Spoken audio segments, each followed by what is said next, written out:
우리 오늘 하나님 말씀 나누겠습니다. 오늘 하나님 말씀은요, 사도행전 말씀입니다. 사도행전 15장 1절부터 5절, 13절부터 18절, 30절부터 35절, 우리 해당되는 본문만 읽겠습니다. 전체지만요, 우리가 집중적으로 살펴볼 세 팔체의 본문만 읽도록 하겠습니다. 제가 한 절, 여러분이 한 절, 마지막 절 함께 쭉 읽겠습니다. 제가 먼저 읽습니다. 어떤 사람들이 유대로부터 내려와서 형제들을 가르치되 너희가 모세의 법대로 할례를 받지 아니하면 능히 구원을 받지 못하리라 하니,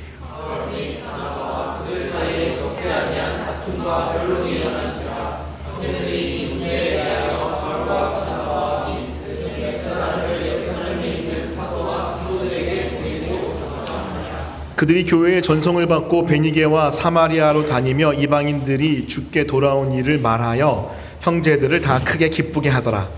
예루살렘에 이르러 교회와 사도와 장로들에게 영접을 받고 하나님이 자기들과 함께 행하신 모든 일을 말하네. 바리새파 중에 어떤 믿는 사람들이 일어나 말하되 이방인에게 할례를 행하고 모세의 율법을 지키라 명하는 것이 마땅하다 하니라.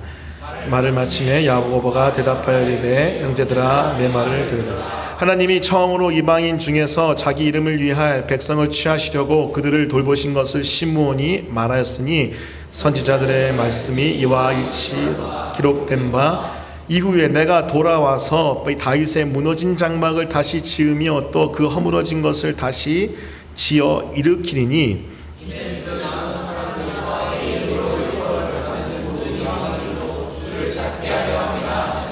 즉예로부터 이것을 알게 하시는 주의 말씀이라 함과 같으니라.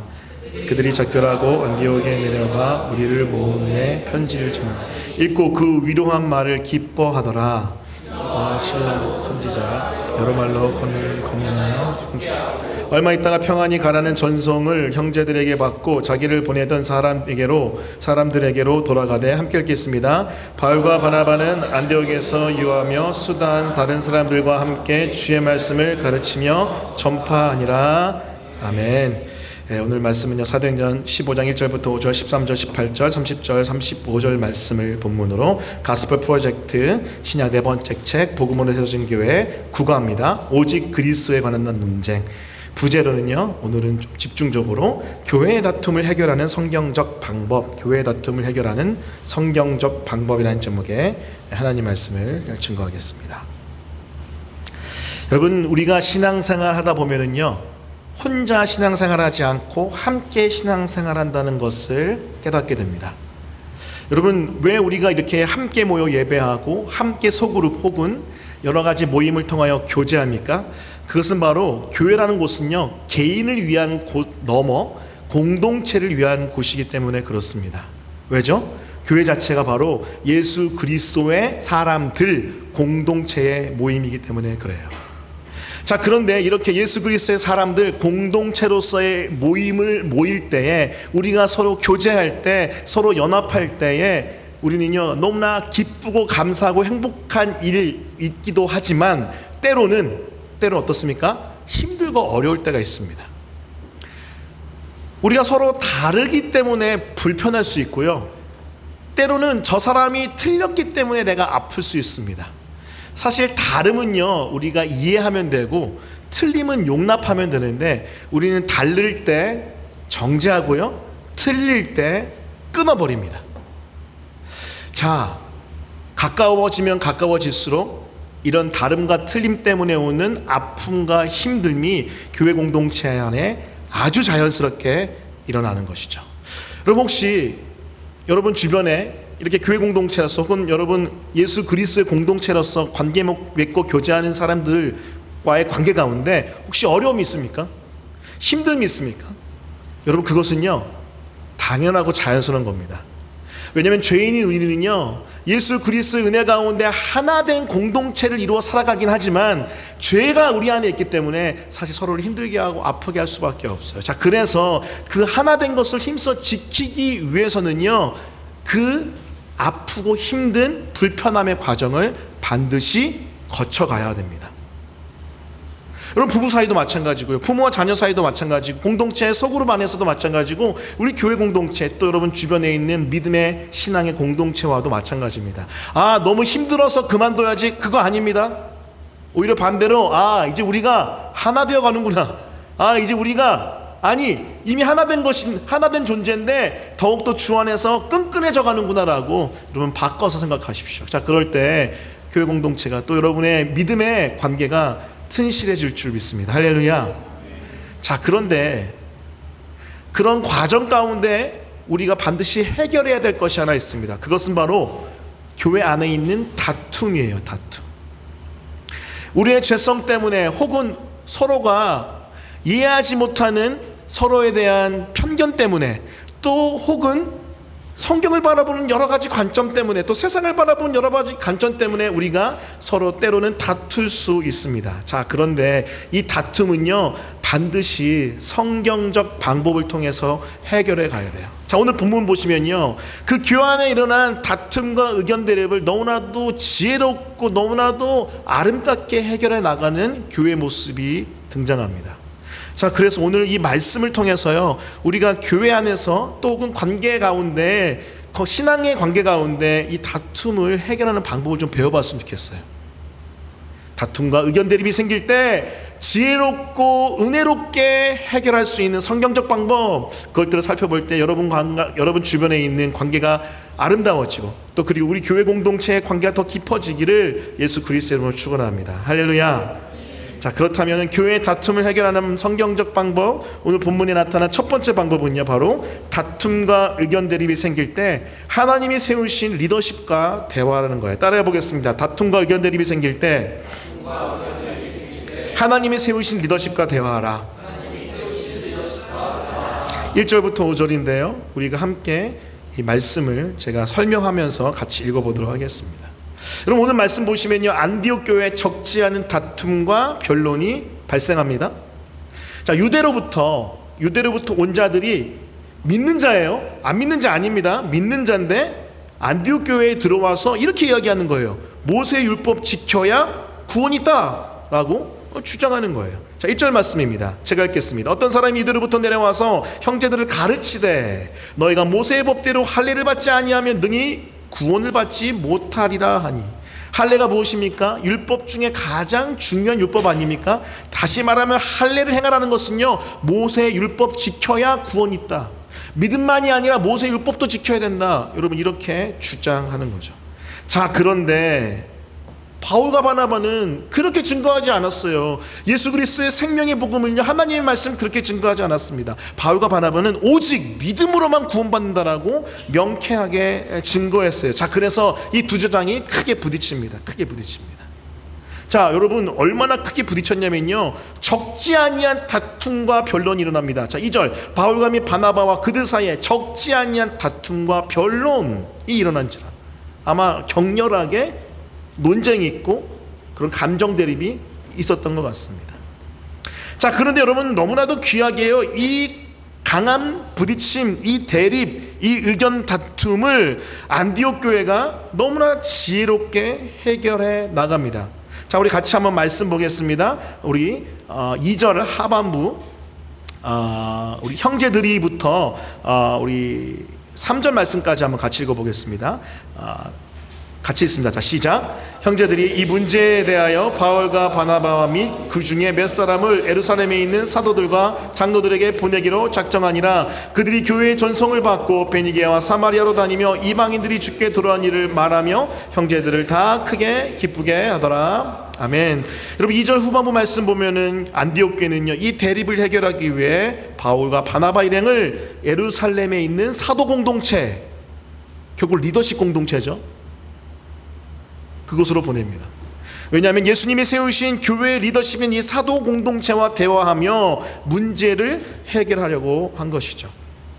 여러분 교회 내에 이처럼 다툼과 의견 대립이 생길 때 지혜 있는 자는요 그 대립을 잠시 멈춥니다. 그 대립에서 어느 한쪽이 이길 때까지 계속 싸우고 변론하는 것이 아니고 잠시 멈추고요 하나님께서 교회 리더십으로 세우신 하나님의 사람들을 찾아가 대화합니다. 또 그들에게 의견과 방향을 구합니다. 왜냐하면 하나님께서 그들에게 주신 말씀의 리더십 가운데 분별하여 판단하며 대립을 조정하는 것이 성경의 지혜이기 때문에 그래요. 여러분, 계속되는 대립은요, 마음과 교회를 상하게 하죠. 이처럼 하나님이 세우신 권위자들을 찾아가 대화하며 문제 해결점 찾는 것, 이것이 바로 교회 공동체의 마음과 여러 가지 것들을 상하게 하지 않는 하나님의 지혜인 줄 믿습니다. 할렐루야. 여러분 부탁드려요. 여러분 교회 내 혹은 여러분 신앙의 관계 공동체 안에서 다툼과 의견들이 생길 때요, 너무 막 격렬해지면요, 잠시 멈추세요. 내가 이길래 끝까지 이겨야겠다라고 싸우지 마시고 잠시 멈추시고 여러분의 멘토 혹은 우리 교회 같은 경우는 저에게 찾아오십시오. 그리고 대화하십시오. 그러면요, 쉽게 해결될 수 있는 것이죠.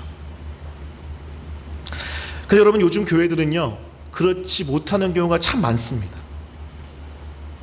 교회 내에서 막 싸워요. 막 싸웁니다. 그리고 목회자를 찾아갔음에도 해결되지 않을 때도 적지 않게 많고요. 그래도 어디까지 갑니까? 네, 세상 법정까지 갑니다. 근데 여러분 그거 아세요? 고린도 교회를 향한 사도 바울의 메시지를 보면요, 세상 법정에 가는 건요, 너무나도 악한 일입니다. 이 말씀이 있어요. 여러분 고린도전서 6장 1절부터 8절인데요 길지만 제가 다 가져왔어요.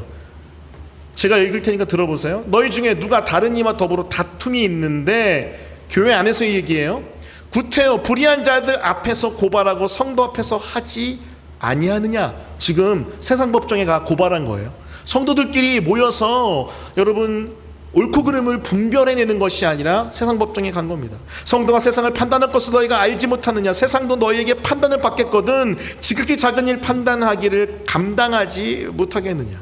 우리가 천사들을 판단할 것을 너희가 알지 못하느냐. 그러하거든 하물며 세상 일이라. 그런즉 너희가 세상 사건이 있을 때 교회에서 경히 여김을 받는 자들을 세우느냐. 내가 너희를 부끄럽게 하려 하여 이 말을 하노니, 너희 가운데 그 형제 간의 일을 판단할 만한 지혜 있는 자가, 영적 리더십이 이같이 하나도 없느냐. 형제가 형제와 더불어 고발할 뿐더러 믿지 않는 자들 앞에서 하느냐. 너희가 피차 고발함으로 너희 가운데 이미 뚜렷한 허물이 있나니. 보세요, 피차 고발함으로 뭐가 있대요? 너희 가운데. 그 고발 자체가 뭐라고 얘기합니까? 뚜렷한 허물이래요. 차라리, 그 다음 말씀이 충격이에요. 차라리 불의를 당하는 것이 낫지 아니하겠냐. 속는 것이 낫지 아니하겠느냐. 너희는 불의를 행하고 속이는구나. 그는 너희 형제로다. 세상 법정에 가서 이 사람과 나의 지금 부딪힌, 교회 안에서의 이 관계에서의 부딪힘을 해결해 주십시오라고 이야기하는 것보다 차라리 그냥 네가 져라, 그거예요.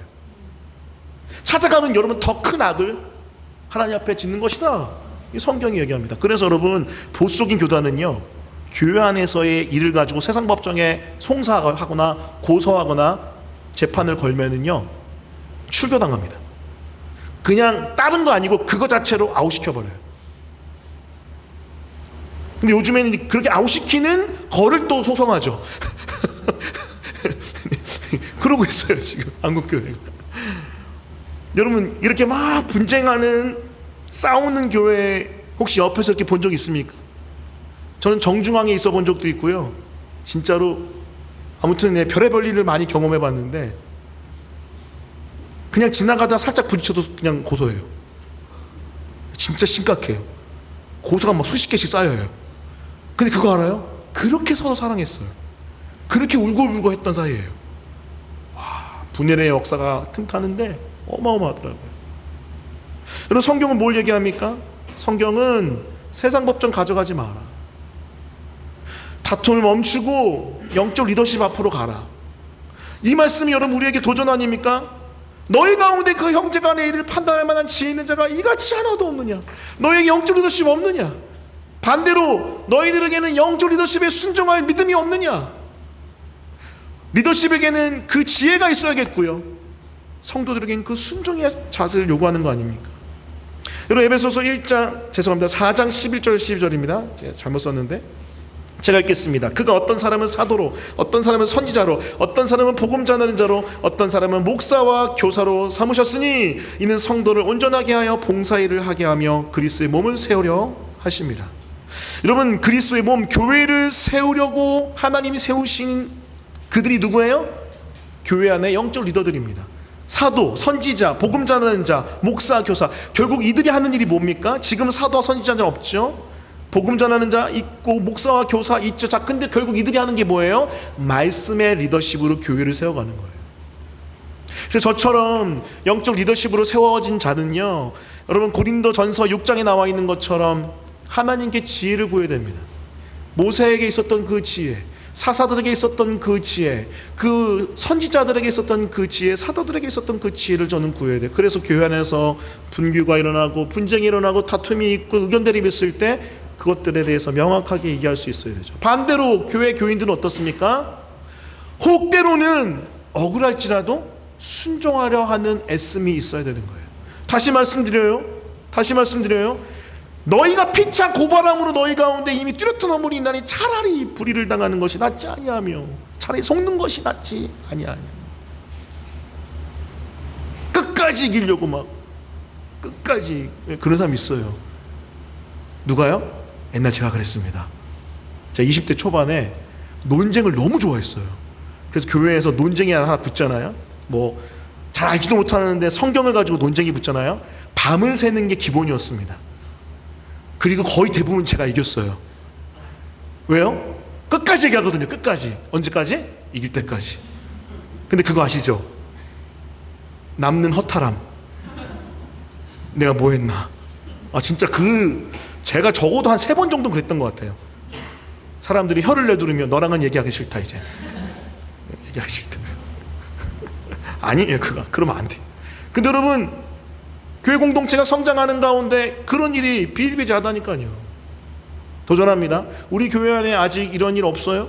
근데 도전해요. 이런 일이 혹 발생할 때 잠시 멈추십시오. 이기는 게 중요한 게 아니에요. 우리는 교회를 세워가는 게 중요하잖아요.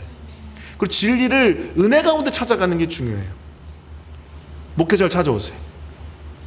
자, 믿음 안에서 잘 분별하여 어떤 것이 하나님이 원하시는 방향이고 진리인지 말씀해 드리겠습니다. 자, 그럴 때 교회가 세워져 가고 교회가 하나 되어 가는 것이죠. 다시 한번 말씀드립니다. 의견 대립과 분쟁과 다툼이 있을 때 하나님이 세우신 리더십을 찾아가십시오. 자, 그럴 때 여러분 일주일 한 달 내내 고민하던 것들이 1시간 내에 해결되는 은혜가 있기를 간절히 축복합니다. 할렐루야.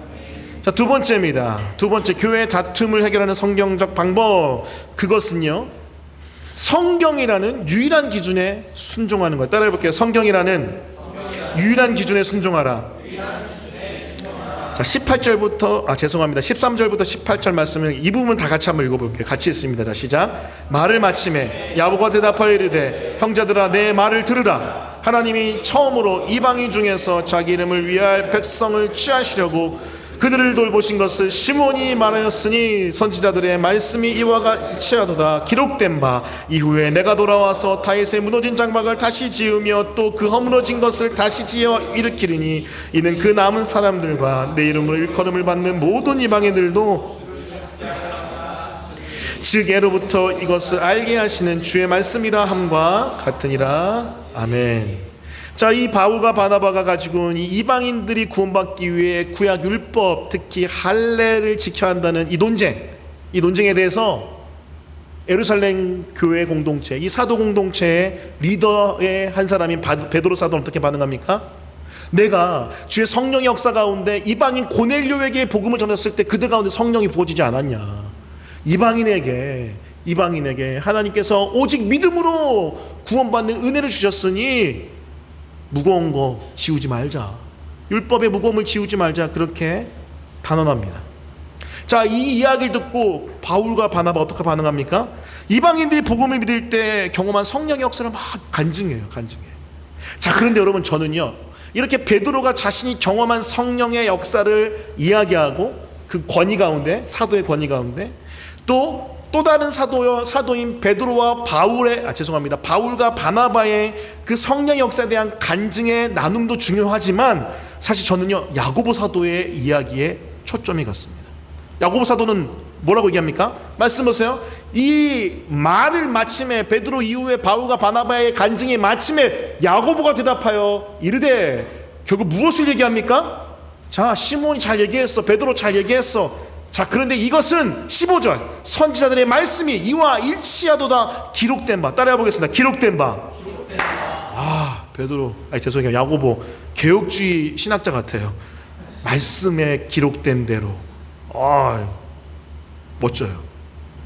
야고보 사도는요, 이 베드로와 바나바와 이 바울의 성령에 대한 간증, 성령의 역사에 대한 간증을 품으면서 성경의 메시지를 전합니다. 구약을 근거로, 특별히 아모스서 9장의 말씀을 근거로 이방인을 유대인의 전통으로 괴롭게 하지 마라, 그렇게 권면합니다. 그게 바로 15절 이후의 말씀이에요. 이후에 내가 돌아와서 다윗의 무너진 장막, 여러분 유명한 이 다윗의 장막이잖아요. 다시 지으면 또 그 허물어진 것을 다시 지어 일으키느니 하면서, 여러분 구약을 근거로 이방인에게 율법의 짐을 지우지 말라고 선포하죠.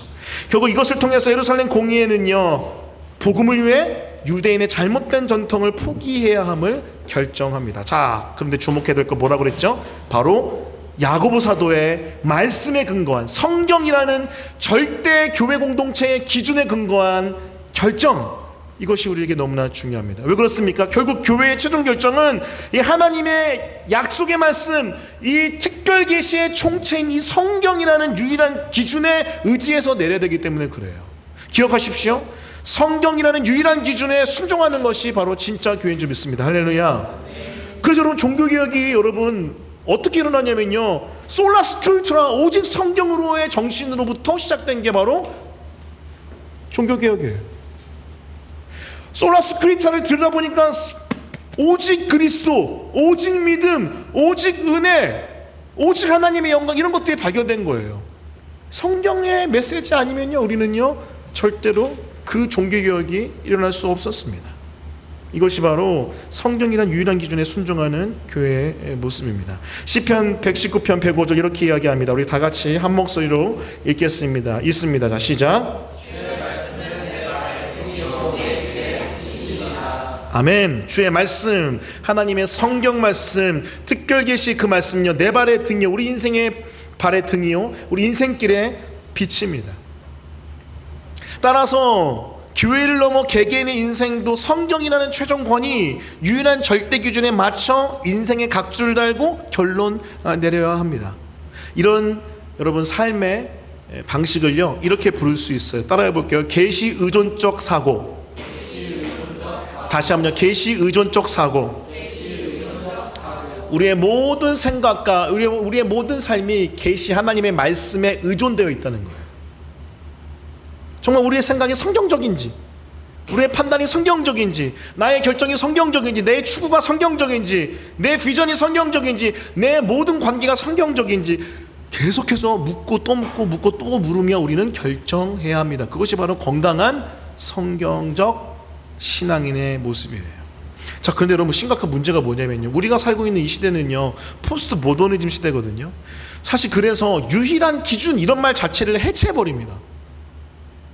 여러분, 포스트 모더니즘의 핵심이 뭐예요? 모더니즘 다음 포스트, 모더니즘의 다음에 나온 게 포스트 모더니즘인데, 여러분 모더니즘은요 이성이라는 기준이 이성이라는 기준을 붙들거든요. 근데 포스트 모더니즘은 이성이라는 기준을 발로 차버렸습니다. 모더니즘이 이미 여러분 중세에 계시라는 기준을 발로 찼고요. 그래서 포스트 모더니즘은요, 계시라는 기준도 발로 차고 이성이라는 기준도 발로 차버린, 그냥 내가 느껴지는 대로 경험하는 대로 마음대로 하는 게 포스트 모더니즘이에요.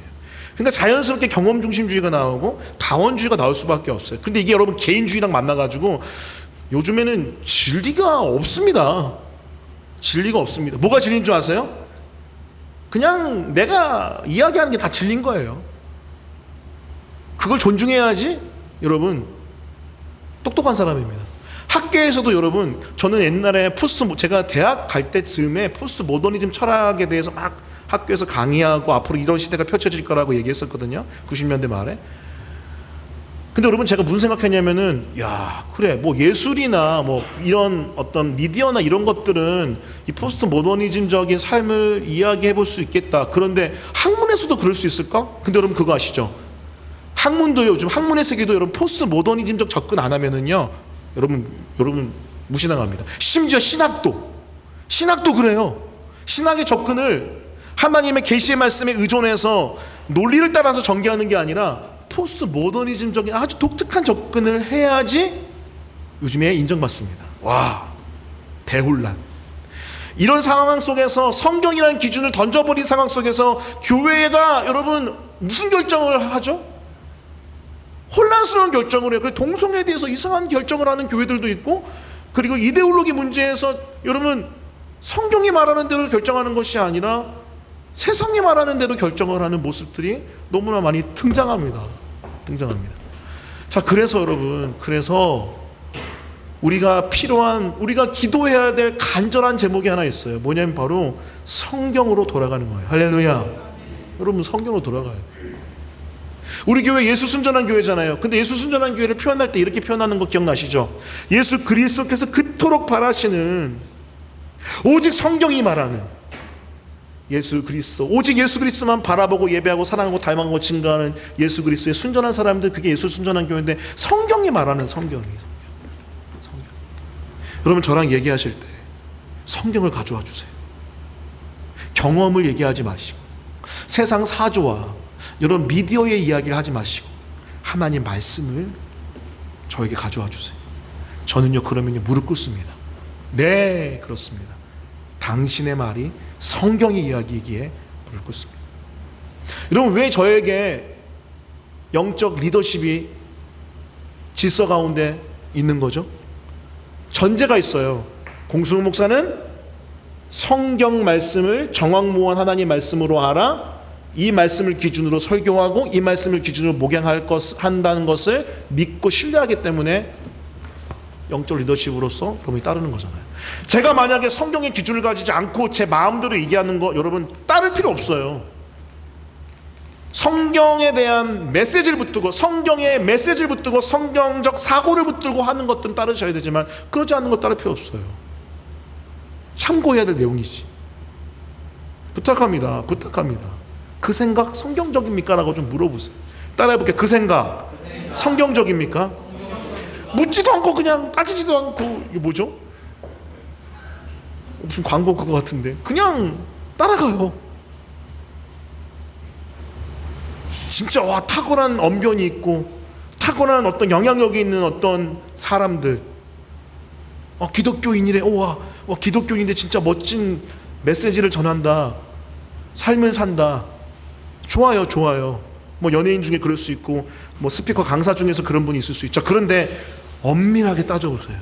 유튜브에 여러분 성경의 기준을 가지고 엄밀하게 따져봐야 될 내용들이 사실 많습니다. 부탁합니다. 교회가 어떻게 다툼을 이겨내고 해결할 수 있습니까? 모두가 이거 하나에 동의해야 돼요. 바로 성경이란 유일한 기준에 순종하겠다는 믿음이 있어야 됩니다. 할렐루야. 근데 요즘에 성경의 내용도 모르잖아요. 너무 안타까워.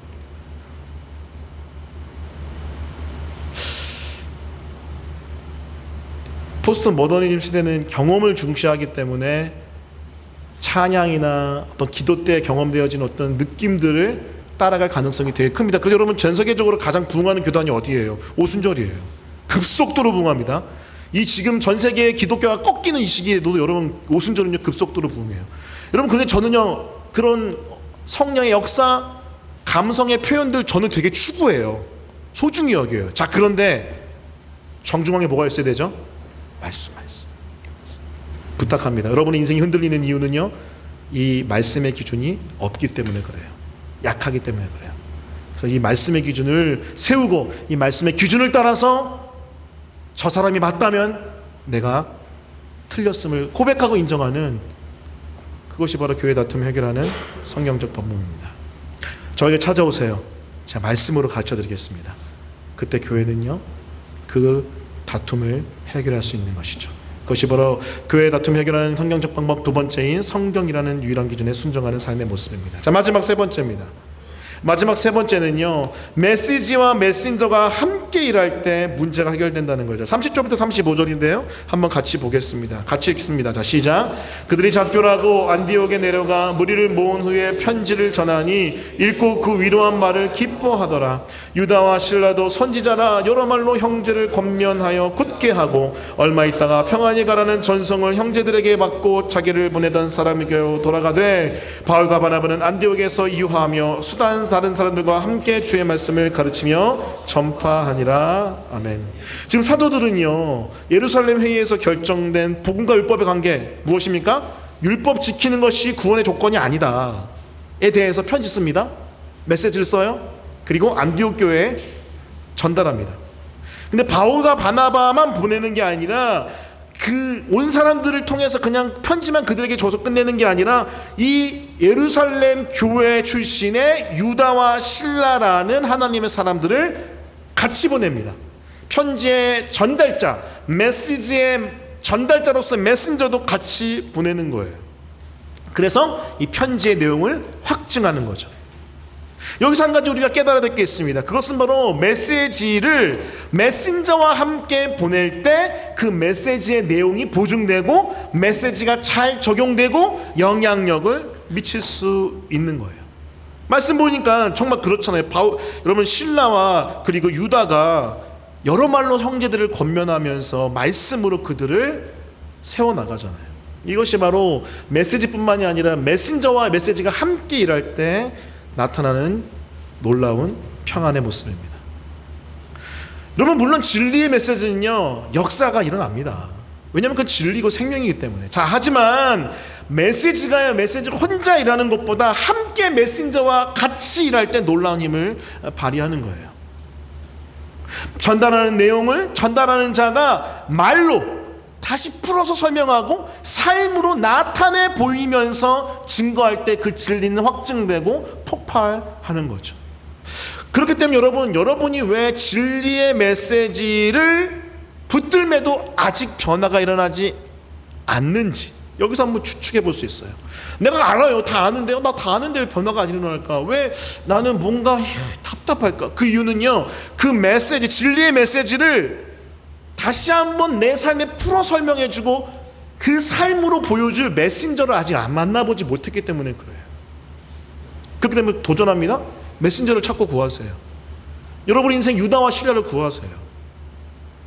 그리고 그 메신저와 함께 메시지를 다시 한번 살펴보세요. 그러면요 놀라운 역사가 일어날 수 있습니다. 그때 진리의 메시지가 머리를 넘어 내 내면에 내려오고 내 마음에 파고들어 나를 변화시키는 거죠. 이것이 바로 메시지와 메신저가 함께 일할 때 문제가 해결되는 너무나 놀라운 성경의 원리입니다. 제가 여러분 여러 가지 사역을 많이 하는데요, 그 중에 소중히 여기는 사역이 바로 1:1 신방과 상담 사역입니다. 여러분, 왜 1:1 신방과 상담 사역을 소중히 여기는지 아세요? 여러분, 회중 설교를 통해서도 많은 영향력 끼칠 수 있습니다. 저는 믿어요. 예배의 능력을 믿고요, 말씀 설교의 능력을 좀 믿습니다.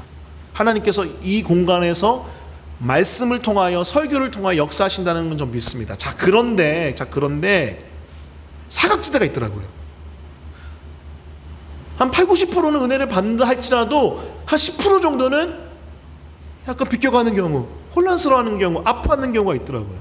자, 그 지체들에게 찾아가요. 그 지체들에게 찾아가서 메신저가 다시 한번 그 지체들에게 설명해 줍니다. 적용시켜 줍니다. 은혜를 끼칩니다. 자, 그럴 때 그 2시간, 3시간의 짧은 만남이지만 그 인생의 놀라운 변화 역사가 굉장히 자주 나타났습니다. 제가 그때 알았어요. 메시지가 메신저와 함께 일할 때 놀라운 변화가 일어나. 그래서 여러분, 제가 힘들지만 1:1 신방과 그리고 상담을 계속 힘나는 데까지 지속하려고 하는 것이죠.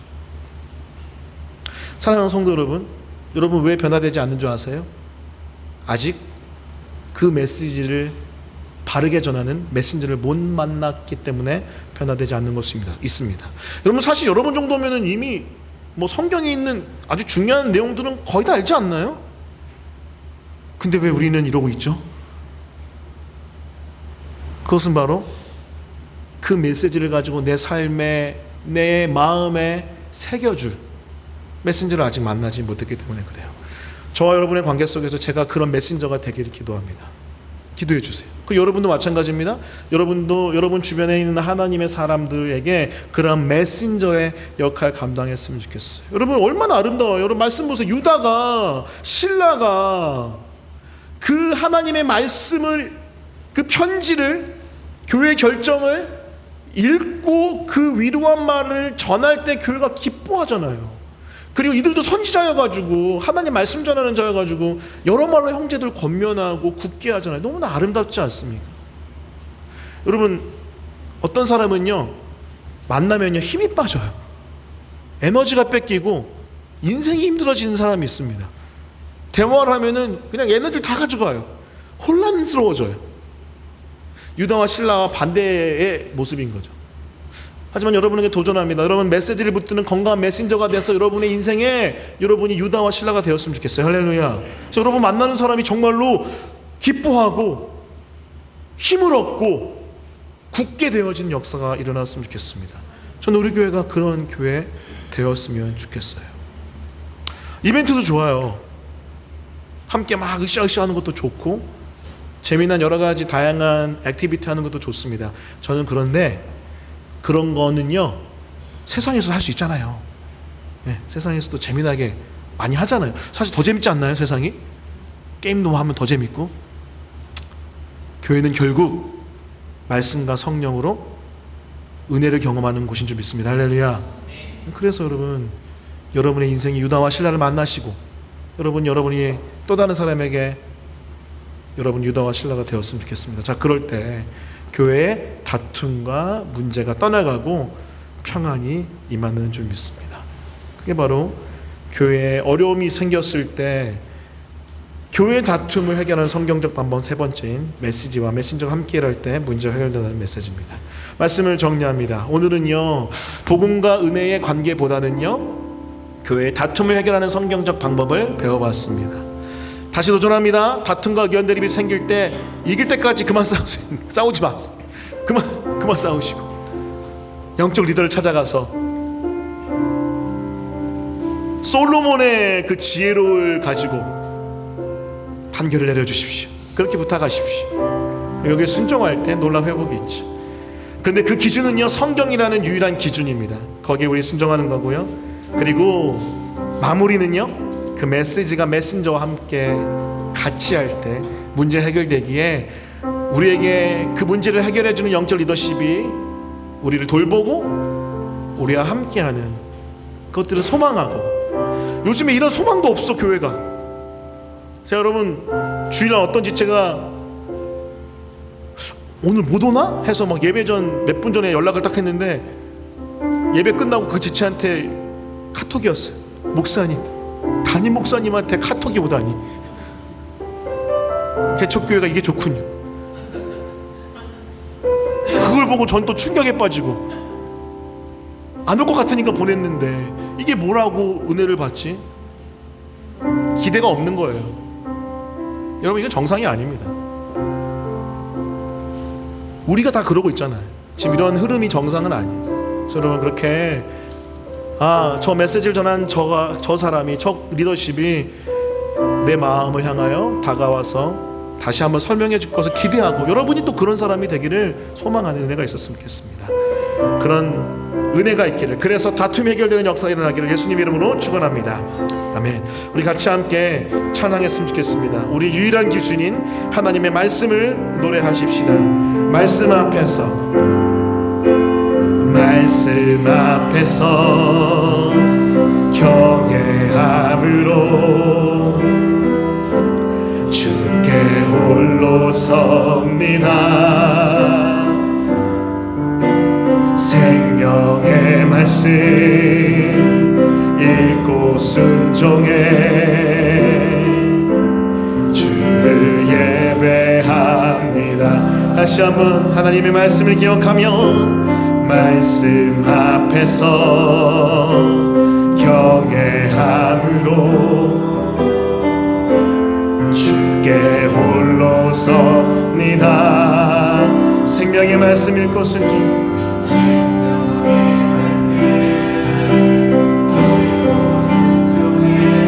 주를 예배합니다. 주를 예배합니다.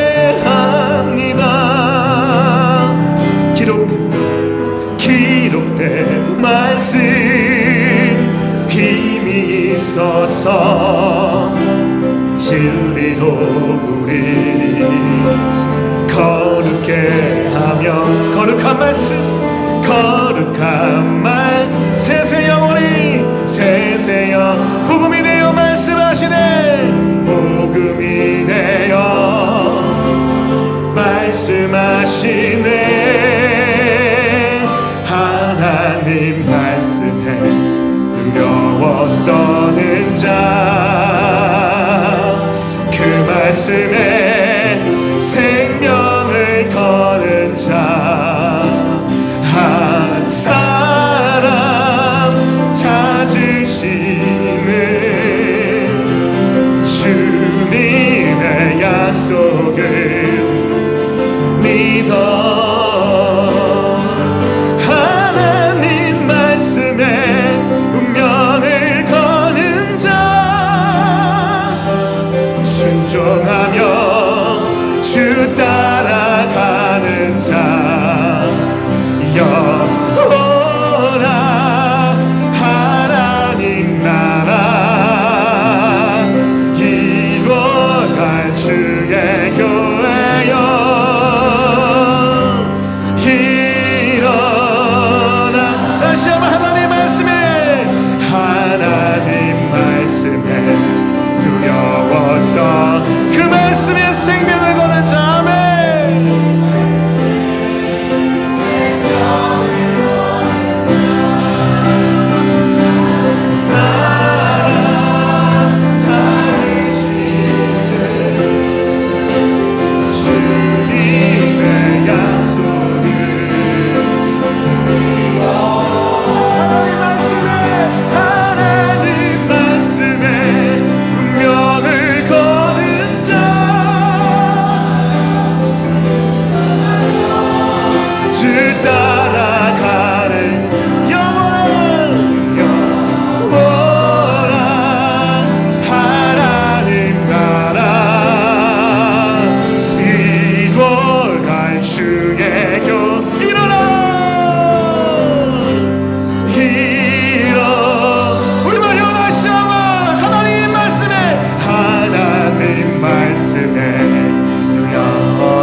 생명을 거는 자 한 사람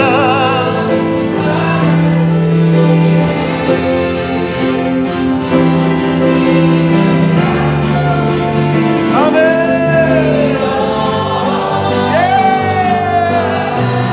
말씀에 운명을 거는 자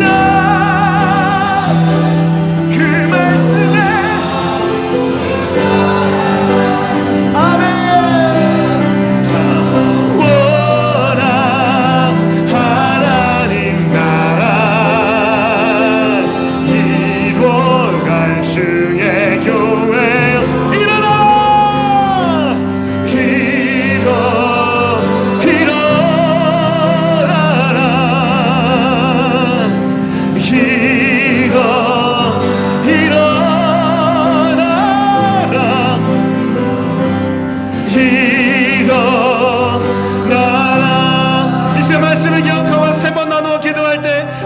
이렇게 기도하겠습니다. 하나님 교회의 다툼과 의견 대립이 있을 때 하나님 우리가 주의 말씀을 기억하며 하나님의 세우신 리더십과 대화함으로 풀어가게 도와주옵소서.